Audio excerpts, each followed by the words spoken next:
Whether you're voting for Donald Trump or whether you're voting for Joe Biden, whoever you support, they will become the oldest president to ever accept the office of the presidency. Donald Trump will be 74. Donald Trump is 74 now. Joe Biden is 77. So they're the oldest. Whoever wins, no matter, unless George Jorgensen does something crazy, no matter which one wins, they will be the oldest president we've ever had. And so it's kind of a shame that in the first presidential debate, the biggest takeaway is that flies exist. That fly that landed on Mike Pence's head, by the end of the night, it had a Twitter account, full-on Twitter account, very tech-savvy fly there, that had 50,000 followers by the end of the night. Yes, here it is right here. And now that Twitter account is up to 123,000 followers. Yeah, if you need any social media help, talk to the fly. And that immediately answers the question of whether or not this debate will actually matter, right? It was definitely more of a substantive debate than the last one. But is this really going to move the needle? Do people really care about this debate? And obviously, probably not. And that fly landed on Mike Pence for a reason, because he was full of shit all night. And I am wondering, flies, when they land on something like that for long, maybe that fly was laying eggs. And if so, will Pence allow them to come the full term? Or does he think they should have rights over their own bodies? But that's a whole other discussion.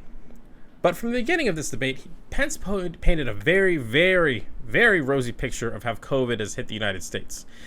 He makes it sound like we are doing incredibly well, as if we're not leading the world in deaths and cases. And it was kind of interesting at this debate. There's a literal divider there between Mike Pence and Kamala Harris because, seems like half the Trump administration is affected with COVID-19. And so he's painting this rosy picture to try to make things look good when it's like, come on. I mean, obviously, if this is looking good, we have, 215,000 deaths already. I don't think America's buying that. To Pence's credit, he did ask Kamala some tough questions. Questions about the potential Biden administration's tax plan, which actually was a solid question from them. So Biden has pledged to not raise taxes over anyone making under $400,000 a year. But he's also committed to repealing the Trump tax cut. So theoretically, if he did that, that would actually raise taxes over someone making under $400,000. Also, there's the question of court packing. Same thing, if Amy Coney Barrett is confirmed to the Supreme Court, would the Democrats actually pack the court? Those are actually some good questions, and Kamala didn't really answer them. But the big thing for Pence, and why I think he did lose the night in the grand scheme of things, is because he forgot this was on TV.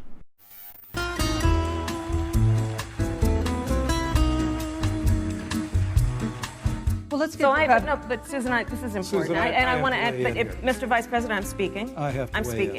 You respect the American people when you tell them the truth. You respect the American people when you have the courage Which we've to be a always leader done. speaking. It is asking too much of the people. Susan, we talked about It this. is asking too much of the people to help themselves to protect Susan, their parents President- and their No, I'm children. sorry. He will not raise taxes on anybody who makes less than $400,000 He said a he's year. going to repeal the Trump tax cut. Mr. Vice President, I'm speaking. Well, wait. I'm speaking. If you don't mind letting me finish, we can then have a conversation, okay? Please. Okay. I'm speaking. This is very important, Susan. Yes, and it's but important. we need to give Vice President. I'd just like to, he interrupted me, and I'd like to just finish. They got away. They got rid of it. Not true. I would like to give Senator Harris a chance to respond, but not at such great length, because of course there are other topics we want to talk about. But I would like equal time. Yes. I really have to Talk about- respond to that. I'm- Look, she has... 15 seconds, because Well, I got to we're have trying more to than keep. that. In 1864. Well, I'd like you to answer the question. Mr. Yes. Vice President, I'm Please. speaking. I'm speaking. Okay. Let's talk about packing. You once Come again on. gave a non-answer. Joe Biden gave a non-answer. Trying to answer you The now. American people- Let's talk about the Please. pack. Yeah, I'm about to. the I did American not people create deserve the to know rules for tonight. Joe Biden. Your campaigns agreed to the rules for tonight's debate with the Commission on Presidential Debates. I'm here to enforce them. Maybe, just a thought. Just a thought. But if your campaign, the success of your campaign is dependent on getting the support of suburban women, maybe, just maybe, don't interrupt the female moderator and the female vice presidential candidate that you're actually debating this whole time. Pence, really, he had some good questions, but he kind of got lost when he's kind of mansplaining the whole thing to Kamala Harris, and everyone saw that pretty clearly on stage. And if there was any positive momentum coming out of this debate for the Trump campaign, Trump himself made sure that it went away very quickly by, again, missing the point that Mike Pence also didn't see. And this monster that was on stage with Mike Pence, who destroyed her last night, by the way, but this monster... Yeah, it's funny. You watch that Fox News clip, and again, there's a female anchor there, and she's kind of like, did the president of the United States just call this woman a monster? Like, that's not good. That's not a good look for the Trump campaign. And so, yeah, again, they need suburban women to win this election, and with a performance like that, that's not going to work. Now, Kamala, she did a great job presenting her points, sometimes not as strongly as Pence. Pence seemed like he was kind of dominating the stage, but I think that ended up being like a not good look for them.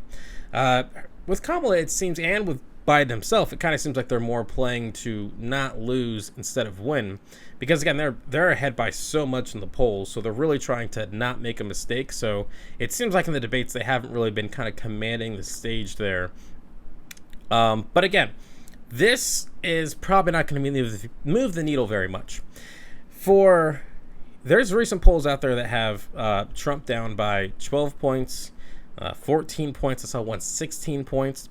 And so to really, make a big change here, they needed a knockout blow from this debate, and that didn't happen. Hey, what's going on, everyone? Thank you so much for watching Citizen Pete. I really appreciate it. If you haven't already, click that little subscribe button, maybe the like button, and hey, maybe just leave a comment. I want to know what you're thinking. What do you think about all the politics and news and all the stuff that's going on in our country?